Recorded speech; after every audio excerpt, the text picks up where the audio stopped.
Hello, everyone, and welcome to What's Your Mess?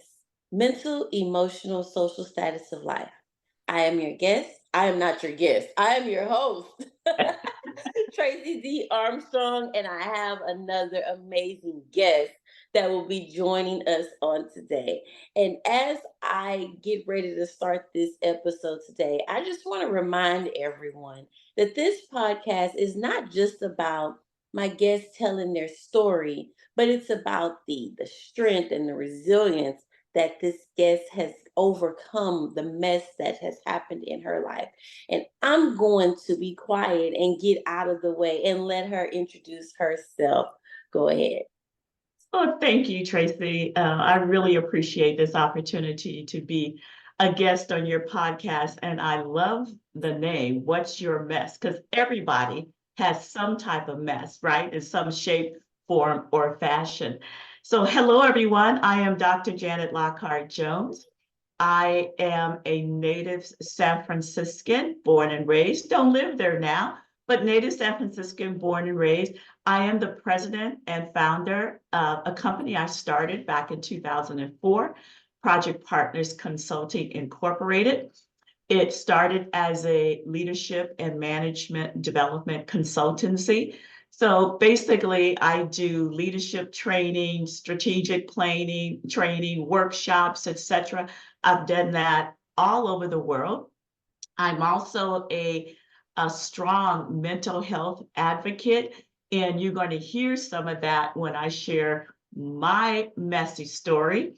I'm also a DEI advocate as well, and I'm a public and motivational speaker, and I'll share more about that toward the end of the podcast. So that's me, Tracey. Well, thank you, and welcome, doctor. Okay. Thank you. And I'm so excited to have you on because all of the accolades and all of the things that you do right now, and with the mental health aspect and the speaking and just everything, I know that that hasn't always been your level of life and that hasn't always been your story. So, can you share with the audience what's one of the messes or situations in life that you've had to go through and overcome? Thank you, Tracey. I've gone through several, but of course, I know we don't have time for several. So I thought about talking about the time when I was diagnosed with Hodgkin's lymphoma, which is a blood cancer, back in 2004, 2005. I also thought about the time where well, my mom lived with me for the last 18 years of her life, and she had a couple of bouts with cancer. And because we lived together, I was her caretaker, myself and one of my older sisters. Thought about talking about that one too. But because I am so very serious about the mental health aspect of society, that's what I want to talk about. So let's go back a little bit to I'm going to say 1997. I was a middle manager working for a government agency. I had my stuff together. I was finishing my doctoral degree program. I was traveling all over the country, and I was a single mom, but I had it together, owned my own home, just living life, right? And so I went to work one day and I had this tickle in my throat. And I was like, okay, sore throat. Let me go to the doctor and get some antibiotics, right? So I called, made me an urgent care appointment, sashay Shantae over to the doctor in my suit and my heels. Because back in the late 90s, we dressed for work. We had the suit, even had the pantyhose, girl. And so I was like, let me go run in here. I don't have to miss any days off. I can see a doctor, get some antibiotics, and I'm good. So I went into the doctor's office. This is a physician I'd never seen before. And he said, why are you here? And I said, well, I've been having a sore throat for a couple of days now, and it's difficult for me to swallow. And so I just want you to take a look, see if I got tonsillitis, see if I got, whatever, and give me some antibiotics. So he went on to examine, my lymph nodes and my throat and all that, which is, right. And then he stepped back, Tracey, and he said, you have HIV. I was like, what? You have HIV, the what causes AIDS? I said, what are you talking about? So he proceeds to say, I've seen this before in people who look like you. What? See, we got to remember that in the 80s and the 90s, HIV and AIDS was the world health epidemic, right? And because I worked in this population of the Bay Area, um, where there's a lot of people of color who maybe he has presented, maybe he had seen people who presented with HIV and AIDS who look like me, but he assumed without any medical test, without anything,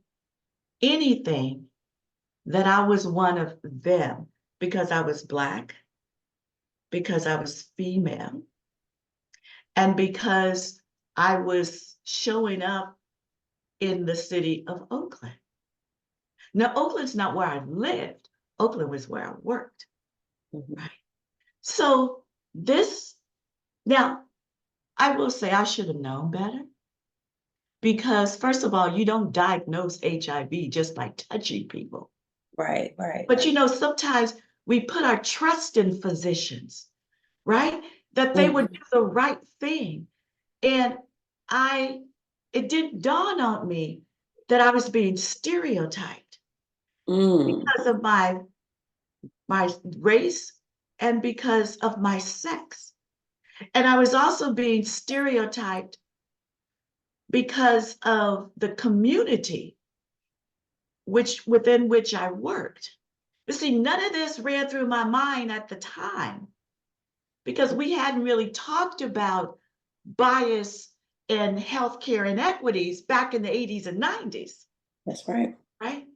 So Mhm. here I was in this office being told that I have HIV. Now, he didn't say it's a possibility. He said you have with 100% certainty. So this is what happened.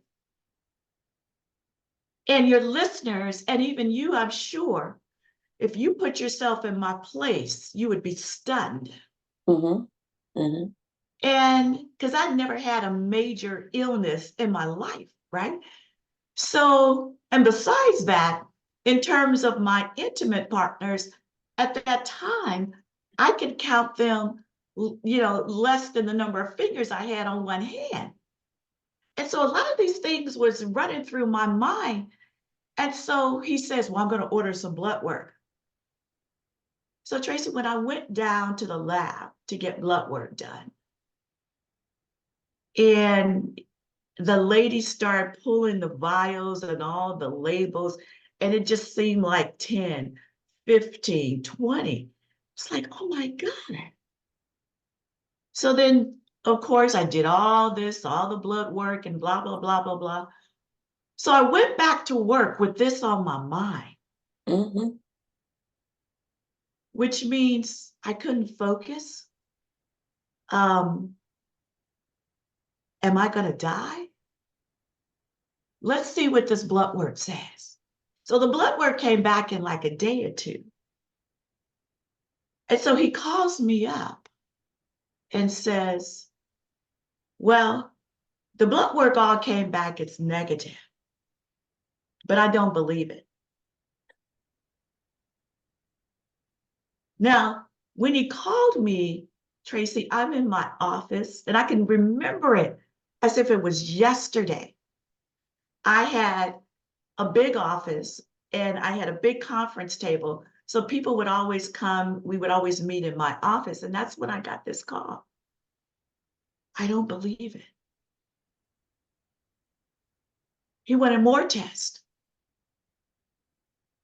Went in, more blood work, all negative. Can't be true. So this physician who diagnosed me as having HIV or being HIV positive with not one iota of proof, but because I was Black, because I was a female, because there was an HIV and AIDS epidemic in the city of Oakland, which is a city not where I live, but where I work, I had to be part of that community. That's where my entry into mental unwellness started. Mm-hmm. I had had no problem since then. Like I said, I was traveling all over the country. I was a single mom, going on vacations. So I went through, I'll fast forward, I went through about 18 months of agony, of panic attacks, of panic disorder, to the point where I could not drive to work. I had to start carpooling with people. I couldn't cross a bridge. I couldn't go to a movie theater by myself. And at the time, my daughter was like 7, because she was born in 1990. And we had a house, and it was just she and I, because her father and I were getting a divorce. No, we were already divorced by then, but we were still good friends. And so I would wake up in the middle of the night sometimes with these heart palpitations, blah, blah, blah, blah, blah, blah, where I thought I was having a heart attack or a stroke. Because at the time, I didn't really know what panic disorder was. I just knew something was crazy wrong with me. And so I would call my mom. This is before, because at that time, she had her own house and I had my own house. I would call my mom, and she would get up at 11, 12 midnight to come over just to hold my hand so I could calm down. Then she would go back home. And then when the morning came, because I couldn't sleep then, I got insomnia, which was the absolute worst. I didn't get, when I got cancer, that was 2005. The insomnia that I experienced in the late 90s was worse than anything I dealt with when I was going through cancer and chemotherapy. Laying down and falling into a deep sleep, and at 11 p.m. and feeling like, hoping like, praying that when you woke up, it's like 4 a.m. for it to only be 11:15. Falling back to sleep about 1. Deep sleep, waking up, it's 1:30.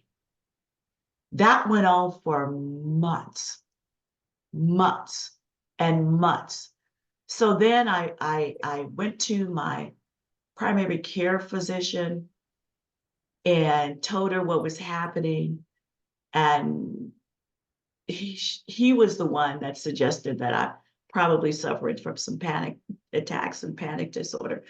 So they sent me to, or recommended me to go to this group that was a group support system to help people who suffer from panic attacks.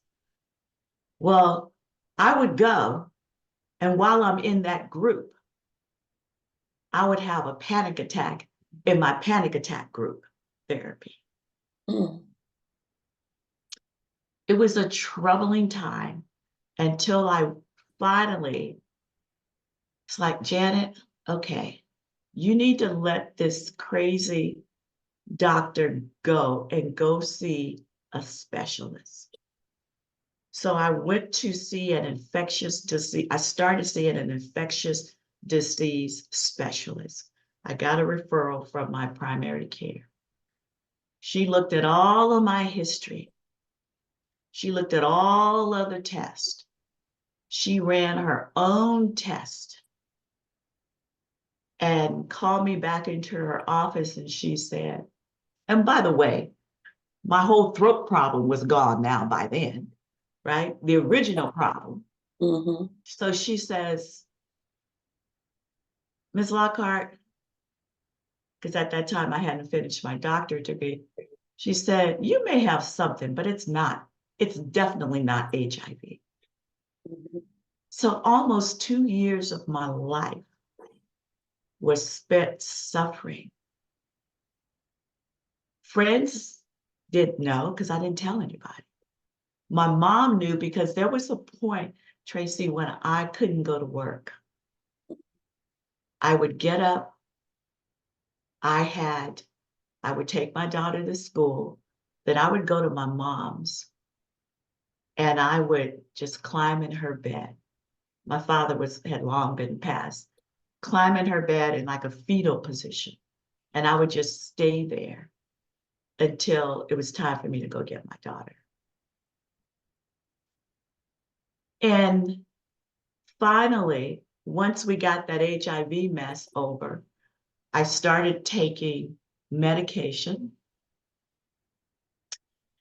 And this is one thing that a lot of folks, especially people in the Black community, because there's a stigma in the Black community to talk about mental unwellness, because they're afraid of what people may think. Would I agree with that? Did I go through some of that? Yeah, because I didn't tell my friends. My mom knew, one of my sisters knew, but I didn't really share it with, well, one other person, and that was a consultant who was assigned to work with me, because on the days I didn't go to work, she carried on for me. Mm-hmm. Now, when I did go to work, because even at that time I was a trainer, I was a consultant and trainer, and I used to teach a lot of classes on process improvement and statistical process control at that time. And the courses were like 3 and 4 days each. So at this point, I'm still not on any medication, still having panic attacks, but I had to show up on certain days when I had to teach. So I would be in front of my class. Usually I had anywhere from 20 to 30 participants. And I would be up there doing my thing, because when I'm in front of an audience, I give every bit of myself. And I did so, even as I was going through full-blown panic attacks. My head felt like there were just needles sticking in my head. My heart, boom, boom, boom, boom, boom, boom, boom, boom, boom, my stomach turning all in knots. But to the people looking at me, they just see Janet. Mm-hmm. And that's the thing about mental unwellness. It's not observable to the average person. I mean, I can be going through a panic attack right now, but you wouldn't know it. And I'm glad to say I'm not. I don't have panic attacks anymore, thank God. And, I'm thankful for the physicians who I met with that got me on, put me on the right path to medication. So how did that affect me mentally? That bout affected me mentally, emotionally, socially. I didn't want to go out. I didn't want to do anything. You know, my status of life, um, I'm not sure my status changed, but because I didn't lose my job, through the grace of God, who was with me every single step of that journey. my mom, my sister, who was with me every single step of that journey. Um, I was, like I said, I was able to get through it through a lot of prayer, a lot of faith in God, the right medication. Um, and this is why I'm so serious about wanting to help in the stigma in our community about seeking, one, acknowledging that you have a mental health unwellness situation, but even more important, doing something about it. Right. Because for most mental health diagnoses, there is something that can be done. I would say 90%, there's something that can be done to help alleviate a lot of many of the symptoms. So people are like, I don't want to do drugs. Well, there's different types of treatments where you don't have to take any medication. And there's therapy, and there's CBT, or cognitive-based therapy, which is a particular type of therapy that's focused on helping you to train your mind to think differently about certain things, right? And everybody responds to medication differently. So what somebody may be taking at a high dose, I might be taking at a low dose, right? Mm-hmm. But I'm grateful for that experience, because now it helps me to open my eyes. Now in 2022, I also had a similar bout with mental unwellness, but that was sort of self-inflicted, Tracey. And I'll say that because there was something going on. I was going to have a medical procedure, and I had these pre-testing stuff, and there was a test that showed something about my heart, and nothing major, but just showed something about my heart. And the anxiety medication I was taking at that time was a contributor to that particular situation. So, self-diagnosis. Let me stop. Ooh, I'm gonna stop taking my anxiety medication. Well, I was fine for a while. And then because the medication stays in your body, when you stop taking it, you don't just, psh. And so about 6, 7 months, 8 later, I started feeling some kind of way. But I didn't even think it had to do with me stopping the medication cold turkey, right? Mm-hmm. So then I was back into that mental unwellness state. But I sought help, and I'm good, Mm. good. But I had to recognize that, okay, Janet, you're not at your best right now.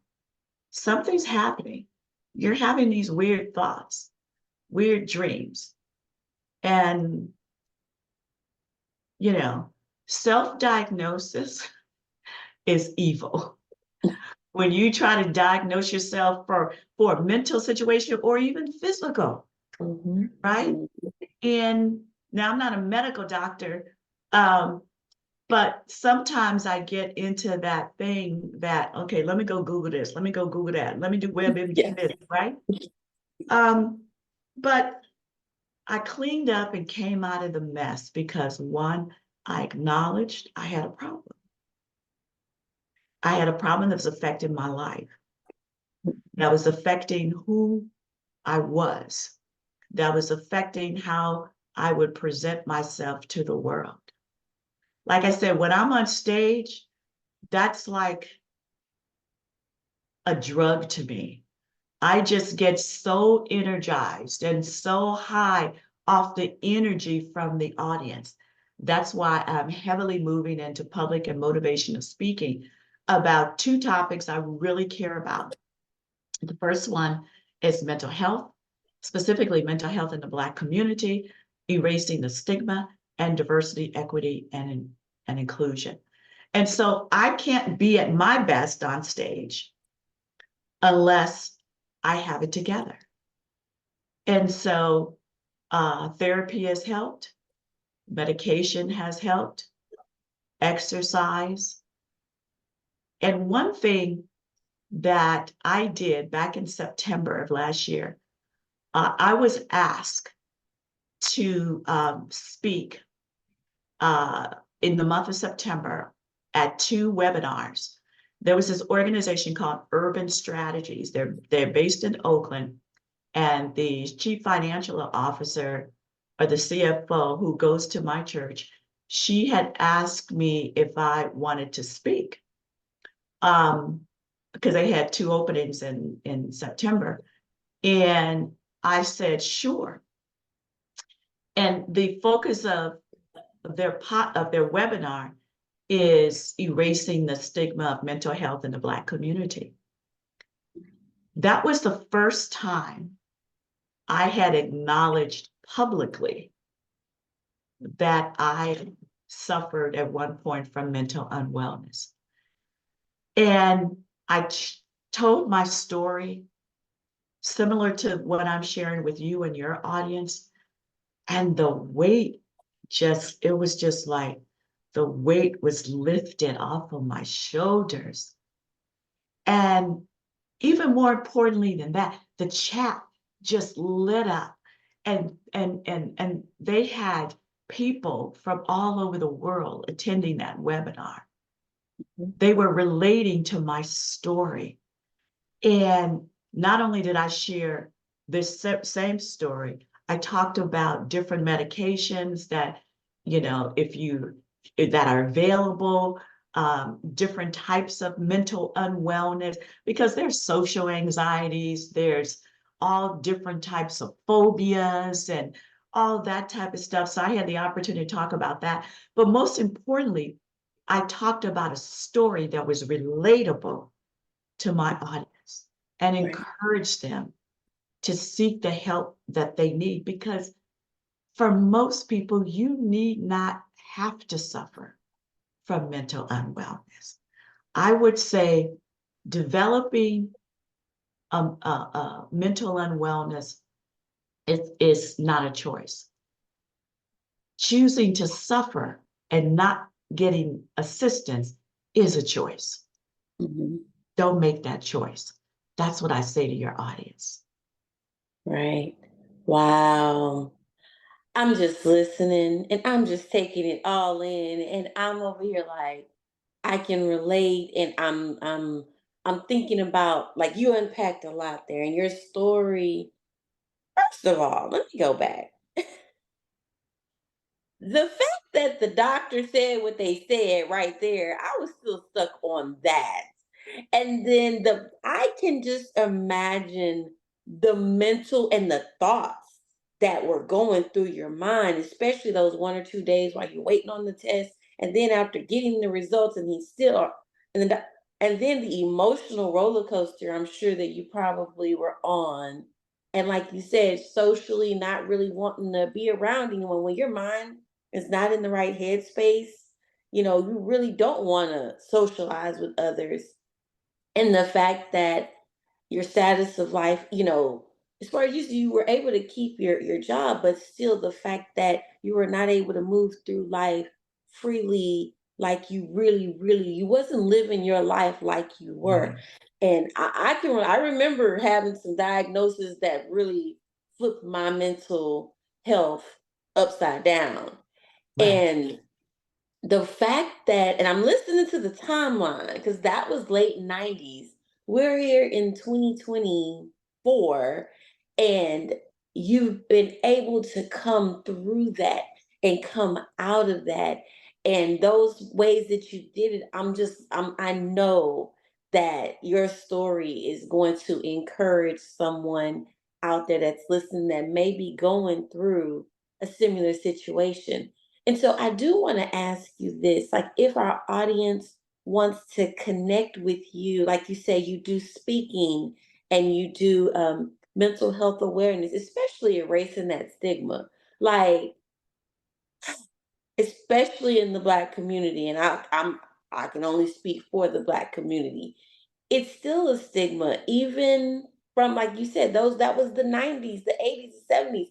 we've come further, but we still have so much farther to go with changing that mindset about speaking up, about getting the help, about not Mhm. feeling ashamed or embarrassed to let someone know you're going through. So Right. what ways can people connect with you if they, wanted to get more information? Absolutely, Tracy. I have a website, my speaking website. And if I can just share it. Um, okay. Let's see. So while I'm pulling this up is www.drjanetspeaks.com, www.drjanetspeaks.com. Let me share this really quickly. So for your audience, are you able to see this, Tracy? Yes, most definitely. Thank you. So you will find this on my speaker page. This is my speaking one page. If you look at some of my signature keynotes here, mental health matters, break the silence and end the stigma. EDI, D&I, a loss without equity. Succeeding while Black in all white spaces, stopping imposter syndrome, because that too contributes to mental unwellness. Then I have a leadership program and keynote called AIM Leadership, which promotes authenticity and confidence, influencing inclusion and equity, and minding your mental health. And then my last one, do you stutter? A lot of people think that stuttering is a mental health condition when it's really not. And by the way, I stutter, but you didn't hear me stutter once when I was telling Not my at story. all. And now, and I've spoken all over the world, Tracy. I've traveled to India and Brazil and Belgium and London and Argentina. I've spoken and did workshops all over the world. And so I want people to know that even if you are a person who stutters, you don't have to let that define you, right? So I have two things. My website, Janet at projectpartnersconsulting.com. That's actually my corporate website, because remember I said in my introduction, I became an entrepreneur and started my own company back in 2004 called Project Partners Consulting Inc. And then my speaker website, www.drjanetspeaks.com. So either one of those opportunities are the ways to speak with me. My corporate email, Janet at projectpartnersconsulting.com, Janet at projectpartnersconsulting.com. There's one other thing that I'm just like super excited about. If I could share, um, let me know when you can see this. Okay, you can see it. Yes. Hmm. Okay, great. So I am going to be one of 35 or 45 speakers on the Leadership Experience Tour in late October. It's going to be blasted all over the world. There will be 30, 35 speakers who will come together at the University of Michigan. And I will be speaking on mental health. So for those of you that are listening into this podcast, you will hear a slightly longer version of my talk here. So I'm just super, super excited about that. Yes. You. That is so exciting. Congratulations. Thank Like, you. Thank you so much. for real, and I will have, and stay tuned to the end, everyone, because I will have all of those flyers and that information for you, and her website and everything listed for you so that you can access her more.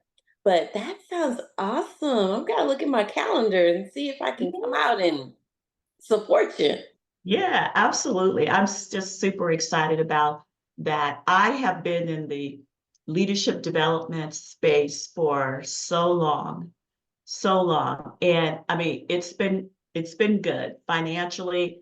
the companies that I've been able to do work for, a lot of the Fortune 5, Fortune 1000 companies, the opportunity to travel all over the world.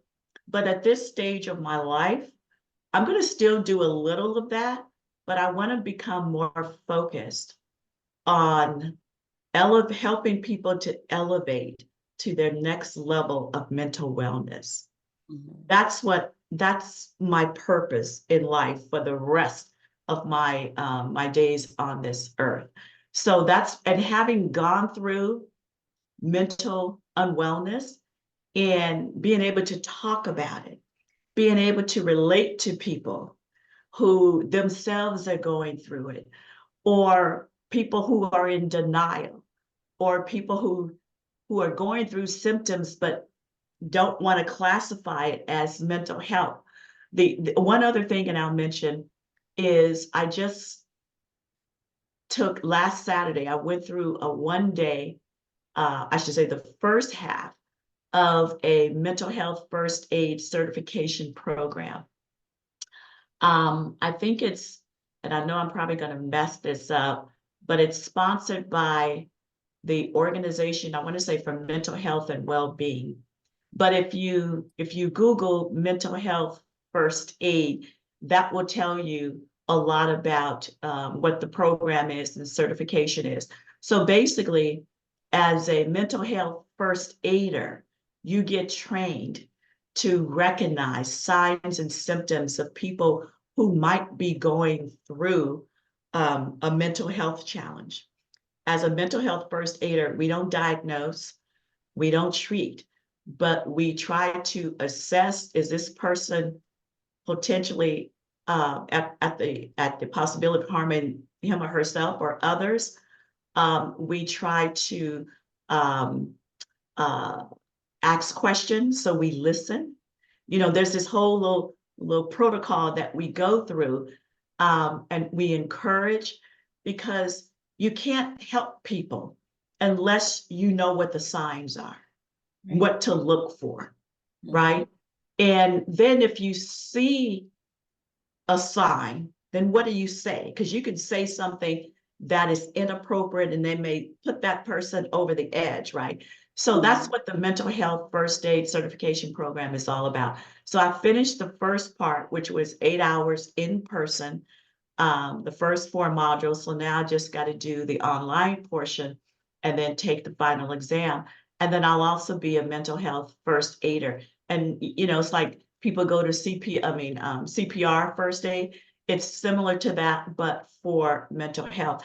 And the program that I went through was offered by the Western Episcopal District of the AME Zion Church, which is a Black church community. And so, because what the facilitator and her organization wants to do is to bring mental health first aid into the Black church community. Um, the in-person program was so dynamic. It was so enlightening. And people who had suffered from childhood trauma, which led to mental health, shared their stories. So it was really, um, the program really underscored a need to help people become a mental health first aider if you are truly interested in reaching out and helping people navigate their journey back to mental wellness. So I'm just super excited about that. And I should have that final certification within the next 60 days. It's just depending on when I sit down, and focus.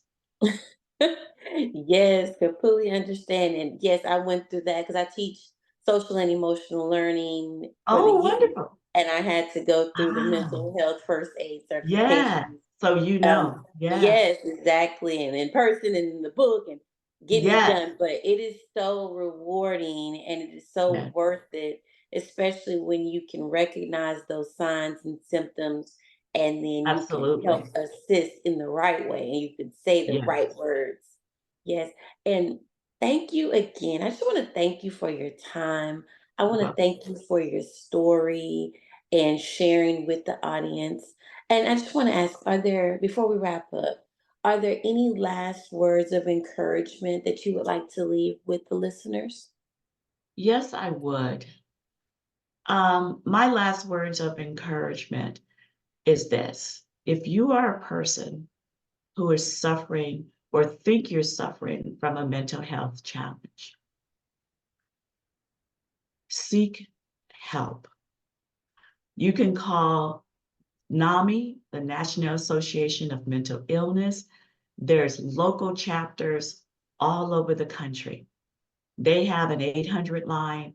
You can talk to a NAMI counselor who can recommend additional resources for you. But over and above that, you do not have to suffer from mental unwellness. Whether you're bipolar, whether you're schizophrenic, whether you whether you have paranoid thoughts, seek help. Now, some of you might say, well, I don't have health benefits that cover um, mental unwellness. I don't have health benefits that cover therapy. Reach out to the National Association of Mental Illness. Start there. They will help you find resources. Look up local mental health resources in your community, in your city. It's plausible that you may find something that are offered for free or at very, very, very low cost. The point is, I have been at some of the lowest points in my life. Like I said, the mental unwellness that I experienced through no fault of my own was the lowest part of my life. I will say the 2022 bout, when I stopped taking my medication, yeah, I was a contributor to that. I'll own that. Um, but if you're having mental health issues or you believe you are, and you have a primary care physician, talk to your primary care physician. Just tell them, hey, I don't think I'm mentally well. They have resources for you. You don't have to suffer needlessly. So please don't. And I don't care if you're black, blue, orange, white, or green. I don't want you to suffer needlessly. If you're against medication, there's other options. There's other options. Just take that first step. I've been where you are. I don't want you to have to go there. Get the help you need. Thank you. And that is so true. And we'll end with that. Get the help that you need. Um, and we're wrapping up another episode of What's Your Mess? Mental, emotional, social status of life. And I just want to leave you with this powerful quote. If you want to be sad, keep thinking about the past. If you want to be anxious or worried, think about the future. But if you want to be happy, focus on the present day and be grateful for what you have. This is Tracey D. Armstrong with What's Your Mess? Have a good one, y'all.